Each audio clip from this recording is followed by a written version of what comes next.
ठीक है, तो इस केस में फिर क्या, मतलब जब नोटिस आ रहा है तो बंदा पहले वकील साहब के पास जाए और उसका जवाब दे नोटिस का, और जो भी नहीं, देखो 41A के नोटिस का जवाब नहीं दिए जाते।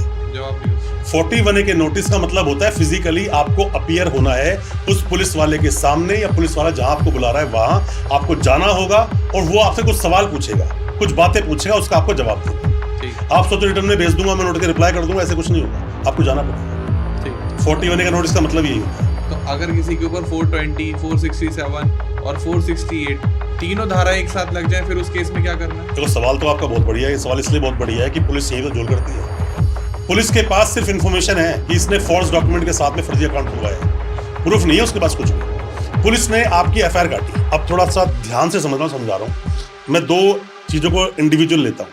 ये आईपीसी है, ये नया कानून बीएनएस है। ठीक, आईपीसी में सेक्शन कटा 420, 467, 468, 471, 120B, ये 5 सेक्शन लगे होते हैं हमेशा। ठीक है। अगर आपने कोई ऑनलाइन ठगी मारी तो 66D भी लगेगा आईटी एक्ट का। ठीक, ये आपके सेक्शंस हैं। ये 6 सेक्शन हो गए। इसमें मान लीजिए 467 नहीं है, तो ये सारे के सारे section up to 7 years punishment के हैं। तो मतलब पुलिस आपको नोटिस देगी। अब पुलिस को आपको अरेस्ट ही करना है, तो याद रखना उसी एफआईआर में 467 डाल देंगे। 467 आते ही उसकी पनिशमेंट कितनी, 10 साल से उम्र कैद तक। पुलिस को नोटिस देने की जरूरत नहीं है। अब पुलिस आपको उठाएगी, अरेस्ट करेगी। यहां पर भी एक सिनेरियो बन जाता है कि पुलिस ने किसी बंदे को उठा लिया, पूछताछ करी, अरेस्ट करना चाहती है, बट उसको देखा कि नहीं इसकी इन्वॉल्वमेंट नहीं है, तो पुलिस वहां भी छोड़ सकती है आपको, ये प्रोविजंस हैं। पर बात क्या होती है, जो आईपीसी है ना, बस 467 और सिर्फ 467 की एब्सेंस को पकड़ो। 467 लगा है, उम्र कैद या 10 साल तक की सजा, तो ऐसे पुलिस आपको नोटिस नहीं देगी। अगर नहीं लगा हुआ, नोटिस देगी पुलिस, पर जरूरी नहीं है। ऐसे मैंने बहुत सारे लाइफ में केस करे हैं जिसमें कि 467 नहीं था, पुलिस ने नोटिस ही नहीं दिया, अरेस्ट कर लिया, जेल भेज दिया। ऐसे ही ज्यादा होंगे, बहुत सारे केस आते हैं, बहुत सारे। ये तो था आईपीसी। अब बात करते हैं हम इसके बीएनएस की। बीएनएस के सेक्शंस क्या बोलते हैं? बोलते हैं 318 का सबसेक्शन 4, जो पहले आईपीसी का 420 था। ठीक है। एक आता है 338, जो पहले 467 था। 338 और 467 को याद रखो बस। आगे बढ़ते हैं। 338 का सबसेक्शन 3, जो कि पहले था 468। एक आता है 340, जो कि था पहले अपना 471। एक आता है 61 का 2, जो पहले थे 120 भी। ठीक, इसमें आपको सिर्फ फिर बोल रहा हूं, नए सेक्शंस में 38 को पकड़ो, 338 को, पुराने में 467 को पकड़ो। अगर इसकी एब्सेंस है, पुलिस आपको नोटिस देगी। अगर एब्सेंस नहीं है, वहां मेंशन है, समझ लेना पुलिस आपको डायरेक्ट अरेस्ट कर सकती है। बाकी तो केस टू केस डिपेंड करता है, वो किस तरह ठगी करी है, किस तरह चीटिंग करी है, वो डिपेंड करता है। ठीक, एक और नया क्वेश्चन है। अगर किसी को पुलिस ने नहीं उठाया, सीबीआई ने उठाया, क्राइम ब्रांच इन्वेस्टिगेशन कर रही है, तो क्या जो ट्रायल है वो भी मजिस्ट्रेट के अंडर में जाएगा, क्या वो केस बड़ा हो जाएगा? नहीं, वहीं चलेगा। किताब में लिखा हुआ है ना, trial by magistrate, trial by sessions, जो लिखा है वहीं ट्रायल चलेगा उसका। मैं आपको ना एक बढ़िया एग्जांपल देता हूँ एक, और समझाता हूँ एग्जांपल देकर। और ऐसा ना बहुत लोगों के साथ में हुआ है। देश में सट्टा चलता है, सबको पता है, सट्टा होता है, गेमिंग होती है ना। चल ही रहा है, अभी आईपीएल चल रहा है, वो तो आप जगह जगह लोग बैठे भी होंगे। ऐसे में होता क्या है कि मान लीजिए पुलिस को इन्फॉर्मेशन मिली, और पुलिस ने एफआईआर में भी यही लिखा हुआ है, हमारे पास मुखबिर खास आया या हमारे पास इन्फॉर्मर आया, उसने इन्फॉर्मेशन दी कि इस होटल के इस रूम नंबर में कुछ लोग बैठकर बैटिंग करवा रहे हैं और सट्टा खिलवा रहे हैं, गेमिंग करवा रहे हैं। ठीक, या फिर इस घर में, इस एड्रेस में अगर रेड मारी जाए तो यहाँ पर लोग सट्टा खिलवा रहे हैं, गेमिंग करवा रहे हैं, गैम्बलिंग हो रही है वहां पर। ठीक, यही कंप्लेंट थी। यहाँ पर कोई इंडिपेंडेंट कोई कंप्लेनेंट नहीं है। रेड मारी पुलिस ने, जाके रेड मारने के बाद में देखा कि कुछ वेबसाइट है, वहां से लोग, वहां पर जैसे सेशंस लोग देखते हैं ना, क्या सेशन आ रहा है, कितना स्कोर चल रहा है, क्या चल रहा है, क्या नहीं चल रहा है। आजकल तो वेबसाइट अवेलेबल है उसका, क्या भाव चल रहा है, सो सब कुछ जो लोग जानते हैं, कि लड़कों को पता होता है, ये सब दोस्तों के बीच में सब सुन लेते हैं ये चीजें। तो ये सब हो रहा था, रेड मारी पुलिस ने तो उठा लिया। केस क्या है? वहां पर एक भी कंप्लेनेंट नहीं है पुलिस के पास जो ये बोलता हो कि हमारे साथ चीटिंग हुई है। बट पुलिस ने एफआईआर क्या काटी? गैम्बलिंग एक्ट के सेक्शन लगा दिए। वो डिपेंड करता है कहाँ का है, कौन सी स्टेट का है, मुखबिर की सूचना पर। हाँ, वो सेक्शन लगा दिए। 420 लगा दी, 467 लगा दिया कि एक अकाउंट में पैसा भी लिया करते थे। और जब स्टोरी बनाई तो ये बनाई कि एक वेबसाइट वहां चल रही थी, जिस वेबसाइट के जरिए से लोगों को ठगते थे, पैसा लिया करते थे। इसके अकाउंट में टोटल 4 करोड़ रुपए आया। ठीक, अब उठा के जेल में डाल दिया। शुरू में तो केस सीरियस है, 420 का, 467 का, पुलिस ने रेड मार लिया, उठा लिया। अब बंदे जेल में, 3-4 महीने बीत गए, 3 महीने बाद चार्जशीट लग गई। चार्जशीट लगी, बेल लगाने के लिए गए, तो हो सकता है वकील साहब उस केस को प्रेजेंट नहीं कर पाए या फिर प्रेजेंट कर दिया हो। ठीक, केस ही गैम्बलिंग का ही है।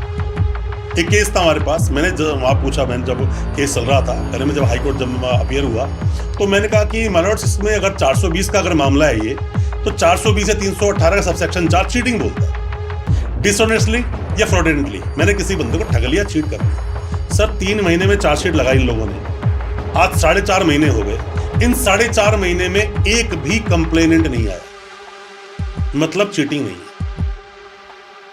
जिन अकाउंट की बात की जा रही है, एक अकाउंट मेरा है, एक मेरी वाइफ का, एक मेरे भाई का है, 3 अकाउंट मेरे हैं, तो फॉर्जरी कैसे हुई?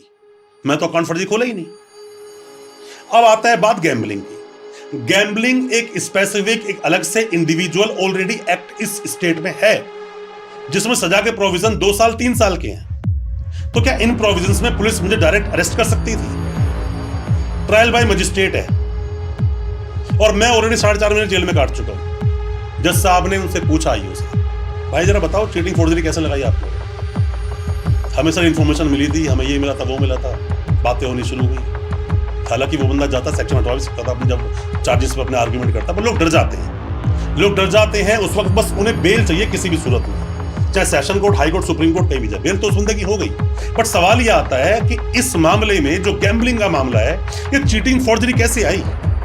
एक आदमी कंप्लेनेंट पुलिस के पास नहीं है, और जिनको वो फॉर्ज अकाउंट बोल रहे हो, फॉर्ज अकाउंट भी नहीं है, अपने अकाउंट है, और कह रहे हैं कि उस वेबसाइट से इनका अकाउंट लिंक था। जब पूरी की पूरी इन्वेस्टिगेशन खत्म हो गई तो भी नहीं मिला। जब जज साहब ने पूरी आर्गुमेंट सुनी तो उन्होंने बोला कि नहीं जी, इसका देखो, मैं एक बात बताता हूं आपको, कई बार ना ऐसा कोर्ट्स में होता है कि कई सारी ऐसी बातें बोली जाती हैं जो कहीं पर रिटर्न में नहीं है। ये सभी वकील साहब को बहुत ध्यान से कान खोलकर कोर्ट में खड़ा होना चाहिए। नए वकील साहब गलती कर देते हैं इसके अंदर। गलती क्या होती है कि वहां पे खड़े होकर बोला कि जनाब इनका तो जो अकाउंट है ना वेबसाइट से लिंक है, स्कैनर डाला हुआ है सर उसके ऊपर। अब वह खड़े होकर बोला, वकील साहब ने बोला कि सर ये रही चार्जशीट, इस पूरी चार्जशीट में मुझे तो कहीं मिला नहीं सर ऐसा कि मेरा अकाउंट लिंक है या कोई स्कैनर है। आईओ साहब जरा बताओ कौन से पेज पर है? अब आईओ साहब चुप, झूठ बोला था ना उन्होंने, बस केस को फंसाने के लिए बंदे की बेल ना हो, क्योंकि हो सकता है उसी वक्त जज साहब भी उसकी इस बात को सुनकर बेल डिसमिस मार देते। जब ये बात मेंशन करी तो उसने बोला बताओ भाई कहां पर है? वैसा नहीं, लिंक था। जज साहब ने भी फिर भी टाइम दिया, कोई बात नहीं, एक फ्रेश रिप्लाई फाइल कर और बता लिंक है कि नहीं। डेट लगी 10-20 दिन की, वापस वो रिप्लाई लेकर आया, खड़े हुए, कॉपी दी, मैंने उसको बोला my lords can I have a copy of this reply? Reply ली, मैं कहा आप बोलो, शुरू करो। सर अकाउंट में टोटल 3.5-4 करोड़ रुपए आया, ये आया वो आया। मैं जनाब लास्ट आर्ग्यूमेंट खत्म वहां हुई थी कि मेरा अकाउंट या फिर मेरा एक स्कैनर लोगों को ठगने की वजह से इस वेबसाइट पर लिंक है। सर यहां एंड हुआ था। सर कहां लिखा है? कोर्ट में झूठ खुद बोल रहे हैं यहाँ पे आईओ साहब, जो चार्जशीट का पार्ट ही नहीं है। जनाब ऐसी 50 वेबसाइट चलती हैं, कोई भी खोल के स्कोर जान सकता है।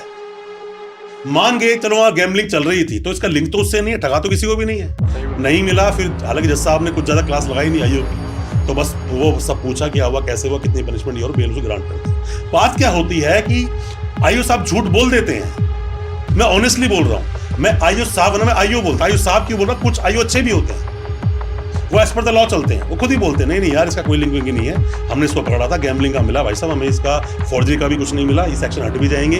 हम कोर्ट में खड़े हुए, उन्होंने फेयरली बोल दिया कि सर इन्फॉर्मेशन यही थी, पर जब हमने इन्वेस्टिगेशन की तो गैम्बलिंग के सर प्रूफ तो मिले पर चीटिंग के नहीं मिले। बेल हो जाती है लोगों को। अच्छे लोग भी हैं, हर आदमी गलत नहीं होता, लेकिन पहले उन्होंने वो सेक्शन लगा रखा। अरे भाई पहले तो पुलिस उठा के जेल में डाली देगी ना आपको, पहले आप जाओ घूम के आओ बड़ी कोठी बाद में बात करेंगे आपसे। और होता क्या ना दोस्त, देखो ऐसा होता है कि आप, कॉन्फिडेंस बहुत जरूरी है, एक वकील के लिए कॉन्फिडेंस बहुत जरूरी है। कॉन्फिडेंस आएगा नॉलेज से, नॉलेज आएगी पढ़ने से।